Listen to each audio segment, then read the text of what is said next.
America obliterates half of Iran's navy in 8 hours. Operation Praying Mantis on April of 1996. The United States launched an attack on Iranian oil platforms in the Persian Gulf.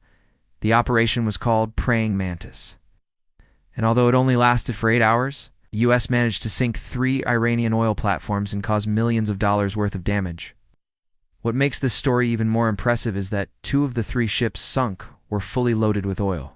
In considering that the U.S. military didn't suffer any casualties or damage during the attack, it makes this one of America's most successful military operations of all time. But why did the U.S. attack these Iranian platforms? Was it a planned attack, or was it a surprise attack? And how exactly did the U.S. manage to obliterate half of Iran's navy within 8 hours? Join me today in this channel as we look at what happened to half of Iran's navy when the U.S. attacked 3 of their oil platforms in the Persian Gulf. The incident started a few days earlier when the USS Samuel B. Roberts struck an Iranian mine in the Persian Gulf. The Samuel B. Roberts was an Avenger-class mine layer, which is designed to clear mines from the ocean floor.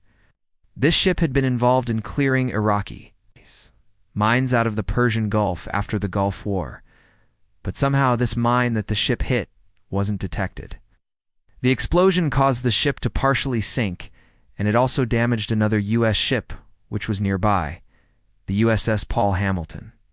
Luckily, both ships were able to reach port, but the incident led to tensions between Iran and the United States. Iran claimed that the mine was planted by the U.S. itself, while the U.S. denied these claims. The U.S. continued to argue that Iran was responsible for all the mines in the Persian Gulf. In fact, during the Iran-Iraq War, Iran had laid thousands of mines in the Persian Gulf. There are reports indicating that over 1,000 mines were still in the waters of the Persian Gulf by 1996. As a result, many vessels traveling through the area had to be escorted by U.S. warships to avoid hitting any of these mines. This escort duty was part of Operation Earnest Will, and the Samuel B. Roberts had been attached to this task force. Now, in 1995, the U.S. had sent several warning shots towards Iran. The incidents like the seizure of Iranian planes and the shooting down of Iranian helicopters happened. All these incidents served as warnings to Iran that the U.S. was ready to retaliate against any further provocations. When Iran refused to apologize for its actions or compensate the U.S. for the damages caused to the ships, the U.S. government decided that they had no choice but to take matters into their own hands. On April 1996, the U.S. Navy commenced Operation Praying Mantis. The main objective of the attack was to destroy Iran's offshore oil platforms that were located about 100 miles off the coast of Iran. These platforms were responsible for producing approximately 2 million barrels of oil per day, which was equivalent to about 2% of the world's total oil production at the time. The U.S. knew that targeting these platforms would have a significant impact on Iran's economy, especially because they were already facing international sanctions. For the operation, the U.S. Navy assembled an impressive fleet of warships, including 6 guided missile cruisers, 4 destroyers, and several support vessels. This fleet was equipped with advanced weaponry such as Tomahawk cruise missiles, Harpoon missiles, Sidewinders, and various other offensive and defensive weapons. The first stage of the attack involved launching 24 Tomahawk missiles at the Iranian oil platforms. These low-flying missiles were designed to evade detection by Iranian air defenses, and they were filled with high explosives that were enough to destroy these massive oil platforms. Within minutes, the first 2 oil platforms were completely destroyed by these missiles. But Iran's oil platforms were quite sturdy, so the U.S. needed a backup plan to finish them off.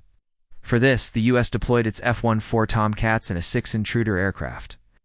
The jets flew from aircraft carriers that were positioned in the area, including the USS Theodore Roosevelt and the USS Saratoga. As the aircraft approached the remaining oil platform, they released laser-guided bombs which hit the target accurately. These bombs were specifically designed to penetrate through the tough exterior of the oil platforms and cause maximum damage. Unfortunately, the bombs weren't able to destroy the platforms, but they did manage to damage the control systems and disable the oil pumping machinery.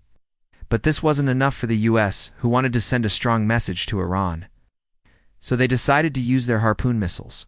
These missiles were equipped with a radar-seeking warhead that could detect the oil platform's radar signals and then home in on them. Each of these missiles cost around $1.5 million, but the U.S. wasn't hesitant to use them. They fired hundreds of these expensive missiles until the third platform was completely destroyed. Overall, the operation involved the use of over 700 pieces of ordnance, and it lasted for only 8 hours. During this short duration, the U.S. obliterated half of Iran's navy, leaving them with only 2 functional oil platforms. But the damage didn't stop there. The attacks also destroyed Iran's largest oil processing plant, which was located in the city of Lamard. Though the plant had a daily capacity of processing 250,000 barrels of oil, and it was a crucial part of Iran's economy. In response to the attack, Iran vowed revenge and began mobilizing its forces along the Persian Gulf coast. However, the U.S. was prepared for this and maintained a strong military presence in the region.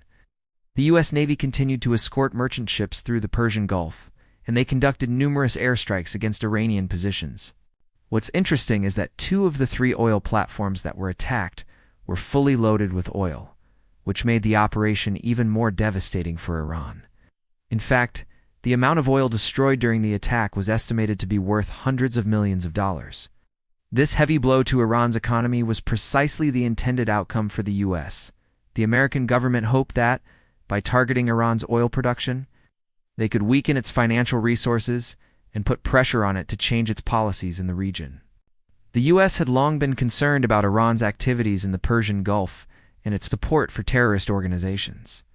In addition to the seizure of Iranian planes and the downing of helicopters, Iran had also attacked U.S. troops in the region.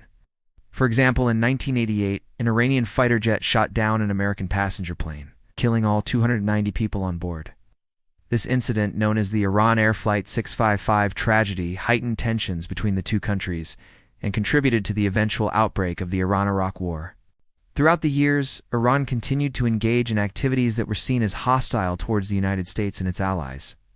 These included attacks on shipping vessels, the seizure of foreign boats in international waters, and the imposition of landmines in strategic waterways. These actions not only threatened the safety of international shipping, but also raised concerns about Iran's aggressive intentions in the region. On the other hand, the U.S. saw these attacks as provocations and responded accordingly. In 1992, for instance, the U.S. Navy carried out an operation known as Desert Shield in response to Iraqi President Saddam Hussein's invasion of Kuwait. Although Desert Shield was primarily focused on containing Iraq's aggression, it also involved a significant U.S. military presence in Saudi Arabia and other Gulf states. This deployment was seen as a show of force, aimed at deterring any potential threats from Iran or other regional actors. The U.S. Navy also conducted regular patrols and exercises in the Persian Gulf to monitor Iranian activities and ensure the safety of shipping. These patrols were conducted by a variety of naval vessels, including destroyers, frigates, and corvettes. These ships were equipped with advanced sensors and weapon systems to detect and respond to any potential threats. Despite these efforts, tensions continued to rise between Iran and the U.S. The U.S. intelligence agencies gathered information about Iran's plans to conduct further attacks on shipping in the region. This intelligence included reports of Iranian officials discussing plans to disrupt shipping in the Persian Gulf and the Strait of Hormuz. The U.S. took these reports seriously and began to prepare for potential attacks. On April 17, 1996, the U.S. intelligence agencies received confirmation of an imminent threat to shipping in the Persian Gulf. This information came from a variety of sources, including human intelligence, signals intelligence, and satellite imagery. The U.S. intelligence analysts were able to piece together a plan that involved Iranian speedboats armed with explosives in time to coincide with the arrival of a U.S. Navy convoy. The U.S. Navy immediately sprang into action to protect its vessels and the valuable cargo they were carrying. The convoy was accompanied by several escort ships and aircraft to provide defense against any possible attack. Despite these precautions, the U.S. intelligence agencies were concerned that the Iranian attack might still be successful. The speedboats were fast and maneuverable, and the explosives they were carrying could cause significant damage if detonated. On April 18, 1996, the U.S. Navy conducted airstrikes against Iranian positions in response to the perceived threat. The strikes were designed to destroy any Iranian speedboats that could be used for an attack and to send a message to Iran that the U.S. would not tolerate any aggression against its vessels. As the situation in the Persian Gulf remained tense, the U.S. Navy continued to monitor Iranian activities closely. The intelligence agencies gathered information about any movements of Iranian speedboats or other potential threats to shipping in the region. The U.S. Navy also increased its own presence in the Persian Gulf to deter any further Iranian aggression. During this time, the U.S. intelligence agencies received information about the presence of 3 Iranian oil platforms in the northern Persian Gulf. These platforms were believed to be involved in smuggling activities and were thought to be storing weapons and other supplies for use in potential attacks. The U.S. Navy decided to conduct a search of the platforms to determine if they were being used for illicit purposes. The operation was carried out by a small team of U.S. Navy SEALs who infiltrated the platforms undetected. They conducted a thorough search of the facilities and found evidence of smuggling activities. The SEALs also discovered weapons and other supplies that could be used to attack us following the discovery of these illicit activities. The U.S. Navy made the decision to destroy the platforms.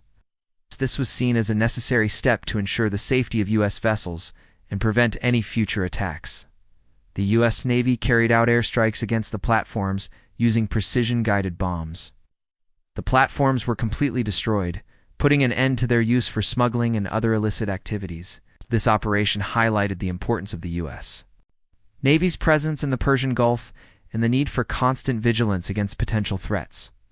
The U.S. Navy's ability to gather intelligence, plan, and execute complex operations was also on display during this operation.